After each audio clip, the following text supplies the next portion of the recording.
Hey guys, welcome to my corner of the internet. Casey's here again. She's changed. I haven't. I'm a disgusting human. Anyways. Oh my goodness. It's fine. It's fine. They know. The truth is, I had some technical difficulties with my dress. Her boobs are too big. Yeah. So, and I want boobs one day. Anyways, today we're going to be talking about what high school was like for Casey, because we were talking about like your experience from my perception of you, and like perception of what other people thought high school was like for you is so different. But I just thought it was really cool. Well, it would be pretty cool to talk about, because to me you were the popular cheerleader, you were a freshman varsity cheerleader, and yeah, I just thought you had like the perfect life. Yes. So many people definitely thought that my life was pretty perfect, and it's because my home life was so tumultuous and borderline toxic and aggressive, really abrasive, and just verbiage and just treatment emotionally, that I came to school and I knew that it was the one place I could come and pretend I was normal and just be who I was as a person without everyone knowing all of my backstory and all the trauma that I had and my childhood and just different issues at home. And so I definitely masked it pretty well. I definitely didn't bring what was going on at home. I kind of just left all the baggage at the high school front doors and came in and just enjoyed my life and pretended I had a normal life at home, like a mom and a dad and a happy, healthy family life at home, which my family obviously was a blessing. It's just there's lots of things in families, especially ethnic families or religious families, where a lot of things get swept under the rug and you don't talk about it. Yeah. You don't talk about it, and you kind of just have to suck it up and deal with it and move on and do the best you can to survive and to hopefully at some point thrive through it and heal. So high school for me, I definitely was a varsity cheerleader. As a 8th grader, I made the squad and had to come in 8th grade and leave school early, so my life changed immediately. And you know, that definitely had a negative connotation with my classmates, because they thought, you know, oh, look how snobby and stuck up she is, and she has all these special privileges. And really it was that I was going in training every day and getting my butt kicked and getting bullied by a senior on my squad who made me cry every single day of practice when I was on varsity, to the point where I came home multiple times a week wanting to quit, and my parents didn't let me. They talked to me a lot about persevering through hard times and oppression and abuse and bullying, and so it did really put in me to really persevere through things, and that I was strong enough and capable enough to keep, you know, just to ride it out and to keep going. And so I did, but it definitely was not easy. And when I was looking for friends or having people around me, I had a lot of people around me, but I don't think that I had a lot of really close friends. I had a friend that I met when I moved to Denver who I was very close with, and that was really it. I didn't have a whole lot of people around me just because my family was very strict and religious, and I just wasn't able to go and hang out like other kids were. So I didn't grow a really big group of friends, nor was I seen as the cool kid, because I had so many strict boundaries that I was the religious girl. See, that's where I disagree with you.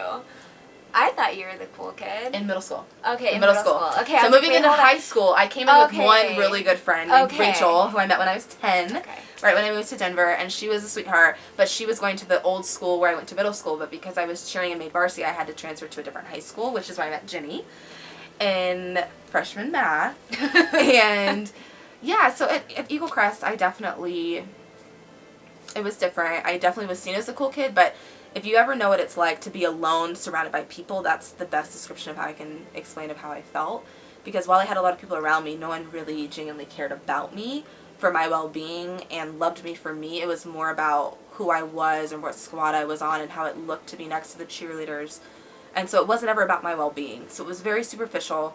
And so I found myself kind of floating. I didn't have the same group of friends since I was in elementary school, since I moved a lot with my family. And so I definitely kind of cultivated this really unique, diverse group of friends who maybe we were all kind of unique and different and quirky, and it was great. It was our own little family within a bigger pond, and so that was really nice. But even my best friend, I never really opened up to her until several years later about the difficulties and the abuse that I suffered at home, because again, it was my happy place. It was where I could come and just just be me. I didn't have to worry about what was going on. It was just my freedom. Right. And cheerleading for me, I had a natural talent since I was 5 when I told my mom I was going to be a cheerleader.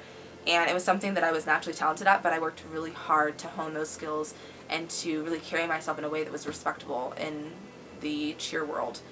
And so I definitely was a very strong gymnast, which was really helpful. So that's how I got onto varsity. And I definitely believe that it was my outlet. It allowed me to take all of my pain and everything that I dealt with as a child and at my home life, and it was my outlet where I could again be normal and just like everybody else. But I excelled because I had this natural ability that I worked really hard to really hone and keep pushing further. So it was definitely my safe haven and my happy place for most of high school. And the bullying definitely was pretty strong with the cheerleaders. A lot of the girls on our team were very promiscuous. And coming from a very religious household, we were not allowed to go to parties, to drink, to date, to wear certain things. I did have a really nice curated wardrobe for my family, but it was definitely still very respectful, and it had its boundaries to where it was cute, but it wasn't sexy. And it was a heel, but it wasn't so extreme that you looked promiscuous. And so there was definitely some guidelines and some limitations there. But I definitely was seen as, you know, the girl who's very floaty and flighty and bubbly and really warm and welcoming and very social. But again, that was because when I was out, I got to just enjoy the people that I was around. And the people that I met, like Jenny, really loved me and accepted me for me. And it wasn't, you know, anything that was because she needed anything from me or she wanted to build herself up by tearing me down. It was a very healthy, mutual, just respect and friendship that blossomed over many years now. And it's been a long time. It's been a really long time. So everything's about, seasons and blooming and right timing. And I definitely think that the people that were in my life that I've met that really loved me for me and have had my back over the years, it was great timing and it was a good fit and it was healthy. And I think when you have someone where you leave them and you feel relieved and you feel lighter and happier and just really grateful to be in their presence, is definitely what you should strive for in a relationship, friendship-wise. I think any relationship, like all the relationship talks that we've had. But it's funny because I remember I was more tomboyish in high school. I was not the popular girl. I was not pretty or anything like that.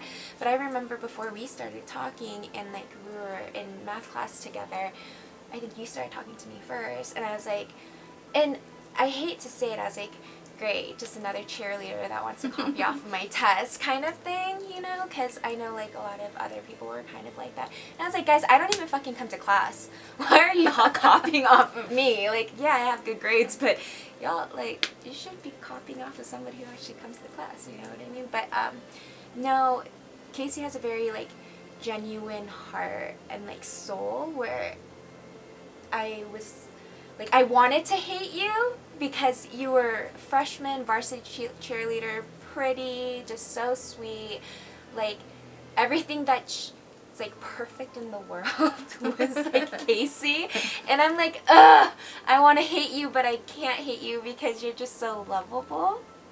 And I mean, we didn't start talking till what, like second semester maybe, because It was a few months in, definitely. Yeah, because one, I was never going to class, or two, I was just like really shy and I hated high school. But our friendship didn't develop till like senior year. But more of an acquaintance. Yeah, we were passing. just like, hey Casey, what's up? How are you? And like stuff like that. Because I never went to football games or anything like that. And I lived in the cheer gym, or I was at gymnastics, or I was doing weight training. Yeah. So you don't have a life as a varsity cheerleader. I remember looking at a play when I was a freshman, and my coach said, "Don't even think about it," because I was very much a thespian in middle school and was in plays and really enjoyed the dancing and the acting part of it, and even some of the singing was really fun. Yeah. But I didn't have a life in high school other than cheering and schoolwork. Very creative. Like, if you saw the shit around her house that she's made, you're like, what the fuck? How did you make that? But anyways, that sucks that you didn't get that, because I just thought, like, perfect cheerleader, super popular. I didn't think that the other girls were mean to you. The only time that I kind of got a hint of that was kind of like junior to senior year when somebody was talking bad about you, and I was like, "It's me." And she's like, "How do you know, Casey?" I was like, "That's none of your business, but keep our friends' name out your mouth." Because I'm crazy. But anyways, yeah. Anyways, past the crazy.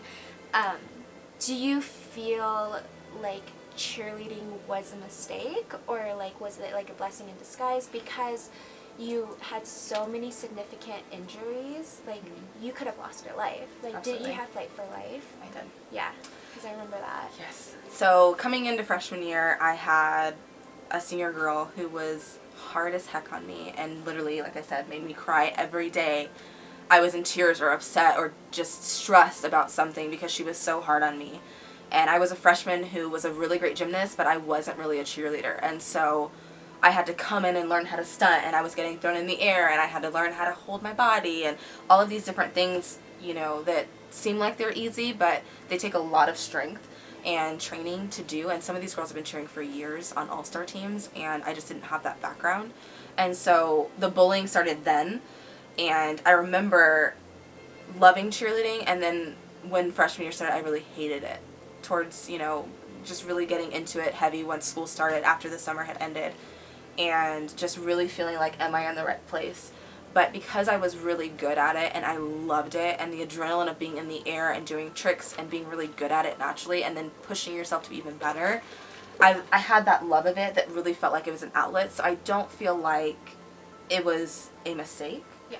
I definitely feel like it was a journey, and it was dependent on my perseverance and my strength and ability to want to move forward. Right. It was a choice every day to stay. Yeah. And to want to keep going, and I'm glad that I did, because it did show me how tough I am. Yeah. But it was difficult every day. And I think that shows who you are as a person, because it would have been easier to quit and say, fuck it, like, I don't deserve to be bullied, I don't deserve to be treated like this. I could go and, like, cheer at a different school. Or just be in theater. Or be in theater and be one of the theater people and be happy and content and have passion for what you're doing. But you had passion for cheerleading, so I think you're very resilient.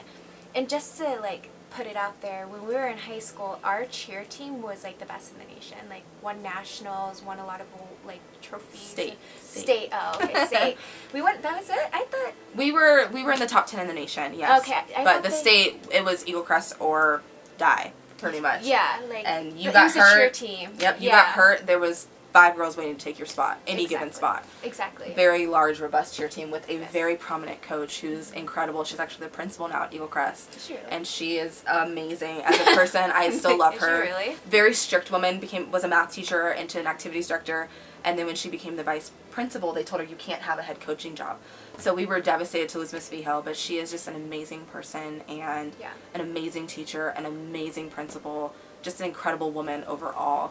And she was by far what kept me going as well. She was tough on us, but she knew how to say the right things to make sure you understood where the value was and what you were fighting for. And so she definitely kept me going.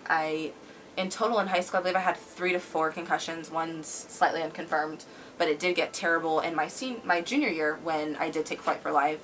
And it was very scary. I had hit my temple in practice multiple times over the course of a few months, and in a competition, I hit it just right coming down from a stunt, and I literally was delirious. I couldn't see out of one eye, and my body was just going through autopilot and just finishing the routine. I came off, and I kind of was just out of it. I couldn't really see with one eye, and I was completely, like, you could watch my body language in old videos and see that I just wasn't walking well. I wasn't looking quite well. And so by the time I left the competition, we were just getting in the car to drive home, and I opened the door at a stoplight and started throwing up. And by the time I got to the ER about 2 miles away, I couldn't remember my own name, how old I was, what day it was, where I was. And so it was very frightening for my family. And, you know, they're cutting off my cheer uniform, and I don't know what's going on. I'm delirious, so I think someone's attacking me. So I'm fighting the doctors.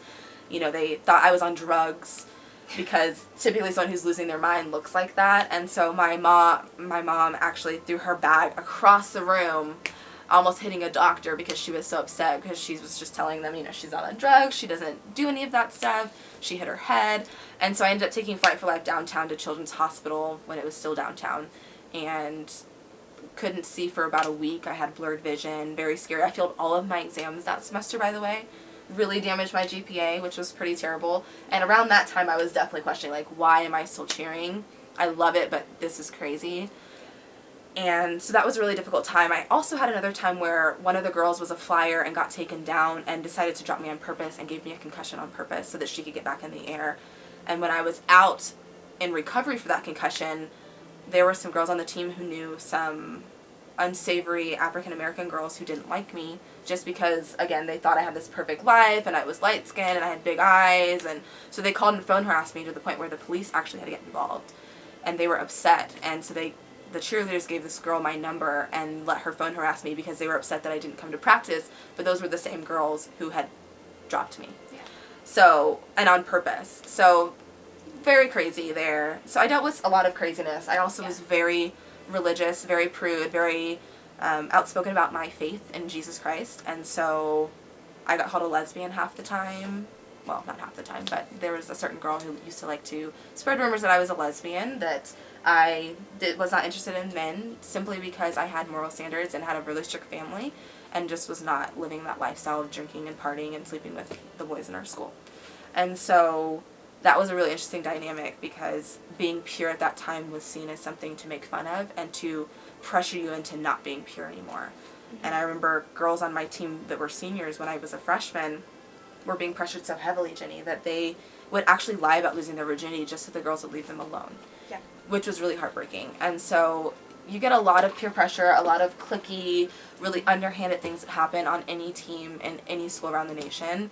But it definitely takes really strong, good character and great influences around you to really give you the strength and encouragement to keep going. Yeah, I agree.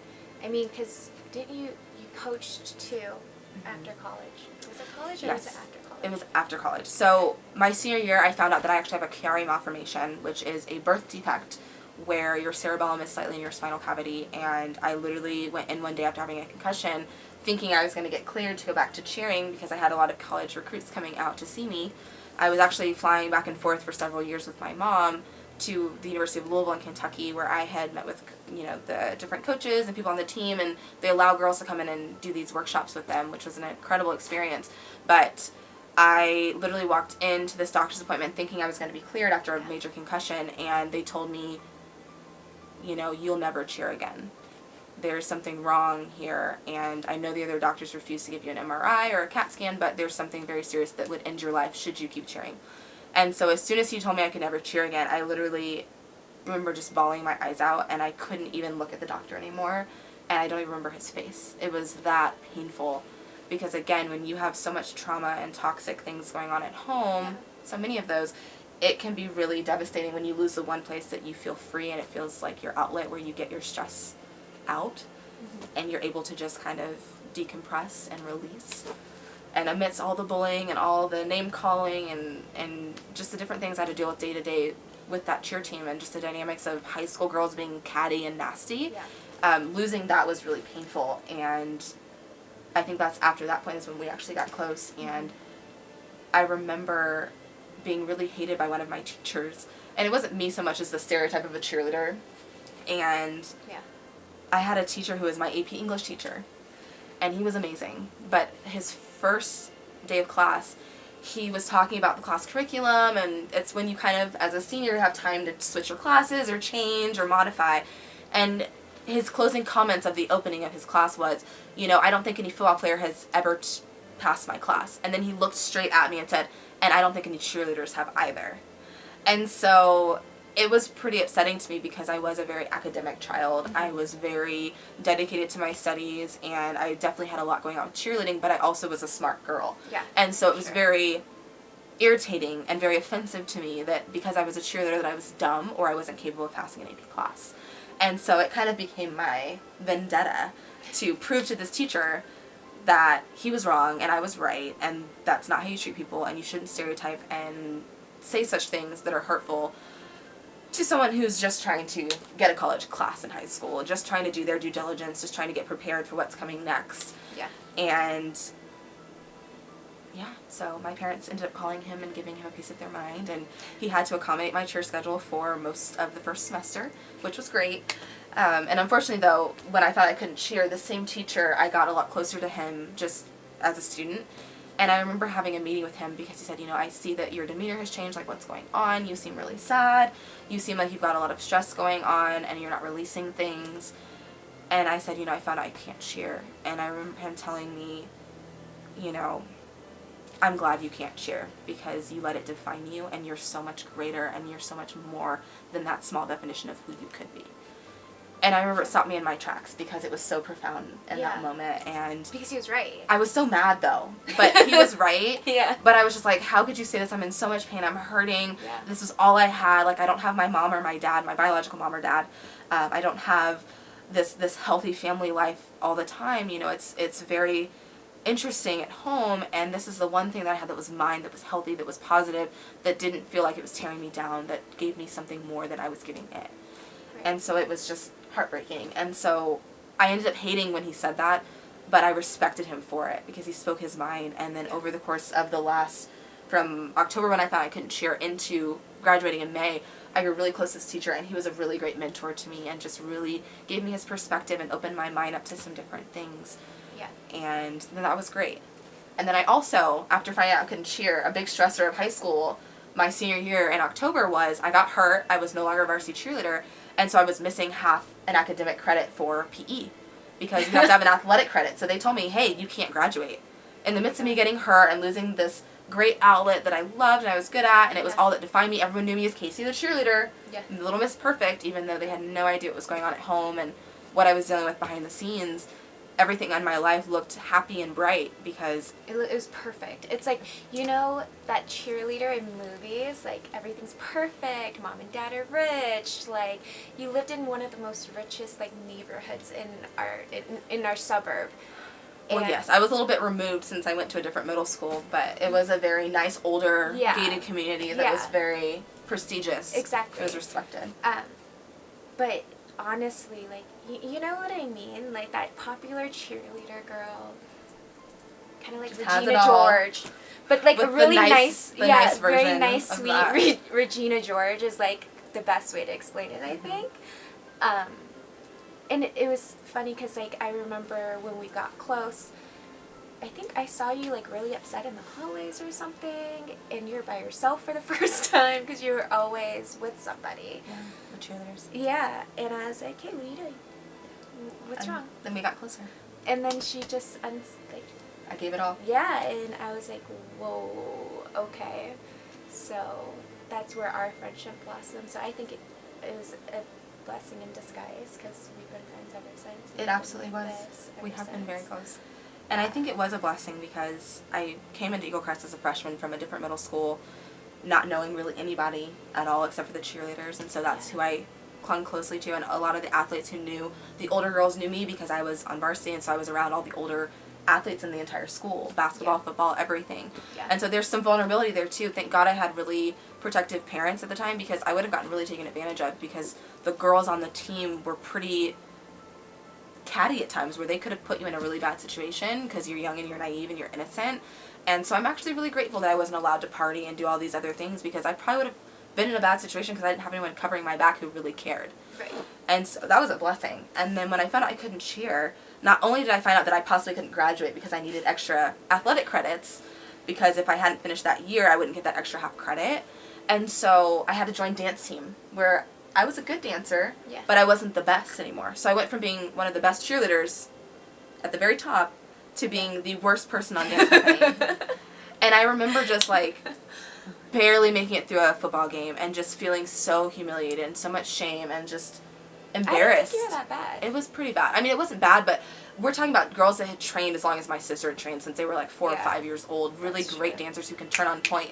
And the other thing is cheerleaders actually twist to the left, whereas dancers twist to the right when they turn. So I'm trying to go left, they're trying to go right, and when I go right, I'm falling, or I'm not consistent with my turns. And so in dance, if you know anything about dance, turns are pretty important. It's pretty much like tumbling or stunting in cheerleading. Mm-hmm. If you're a turner and you can leap, typically those are the top 2 things that are really important, other than stage presence, which can't be taught.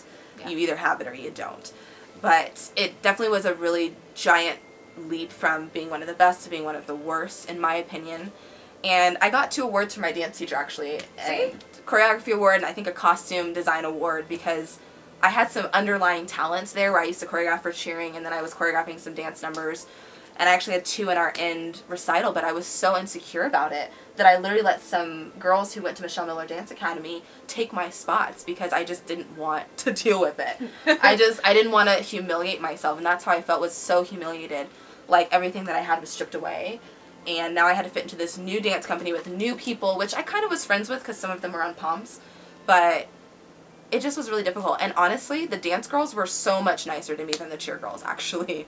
And it was really nice being with them because it was much more welcoming and open. And we had an African-American teacher who rocked a lot of, like, African head wraps, and she wore a lot of ethnic clothing, and she was very free-spirited. She listened to really great music. She really shook up the status quo within that school. Her name was Miss Yo. And she was just a phenomenal teacher. And I remember telling her my story when I got into dance company. You had to do an interview on top of everything else I was struggling with. I had to do an interview for dance company. Like, why do you want to be a dancer? Well, only because I got hurt. And I need the credit. But really, I did love dancing as well. And she was a really inspirational woman in the school. And she was one of the only, I think, prominent African-American women at that school as a teacher. And so it was a really great role model in my life. And she really fostered me so well through my hard times. And she heard my story in my interview and said, Casey, I want you to write a book someday. Because your story is beautiful and you have a story to tell. Whether you believe that now or not. And I just remember feeling so encouraged after leaving there, and she accepted me in a dance company, and everything was going great. Unfortunately, at the same time, the cheerleaders all blacklisted me, and so no one talked to me my senior year because I had quit the cheer team. And within that same month, I had also gotten hurt, and so I had losing cheerleading, I had getting blacklisted by all the popular girls in school that really love-hated me my entire cheer career anyway. And then I had this welcoming dance community, and then I had Jenny and some other girls that I got a lot closer with that just were very creative, very sweet, very unique and different, and they just loved me and accepted me and welcomed me in. And I remember my family going, like, you're hanging out with all of these Asian people. And I said, well, that's where home feels like right now, and I don't want to be made to feel bad about that. That's where my home is. Those are the girls who love me and have my back, and it doesn't matter what color you are, I'm going to be with my people. Yeah. And so I remember kind of fighting my family because they were just like, what just happened? Yeah. Well, every person that said they cared about me doesn't really care about me, and they blacklisted me, and no one will talk to me. No one wants to see me or hang out with me or even say hi in the hallway. It was really nasty. I remember having a lot of pain for years from the girls doing that. And the biggest reason was my family intervened when I was getting hurt and that last concussion. They said, you know, this program, your head coach is now the principal or the vice principal, and it's just not safe here anymore. It's not the same amazing team that it was when you were a freshman, and we're pulling you out. And long story short, they put me in a all-star group, which was doing incredible stunts like college kids are doing with college teams like the University of Louisville, where you're doing backflips and you don't have the same limitations that you would have in a high school. And so I was in that for maybe a month before I got hurt. So the girls were pretty upset with me all along, and it was a very painful cut, but my family literally was concerned for my well-being. They thought I could literally die because I kept getting concussions at the high school at that point after our coach had left. So I had a lot of transition going on that senior year, and I'm so grateful, like you said. It definitely was a blessing in disguise, and I'm so grateful for the opportunity to see the people that said they had my back and said they were there for me, and I got to see that they weren't. That they were just very superficial, and I got to create a really great bond with you and Mara. Yeah. And we're a tripod. We're a tripod. Missing one. You'll meet Mara in another series. Yeah. And so these are 2 girls that I just mentioned that I've kept around and been grateful and honored to know since 2003. Was it 3? For you, it was 3. For, Mara was 2005, I think. But I met Mara when she was in middle school. Yeah. So that's why our bond's a little longer. Yeah. Okay.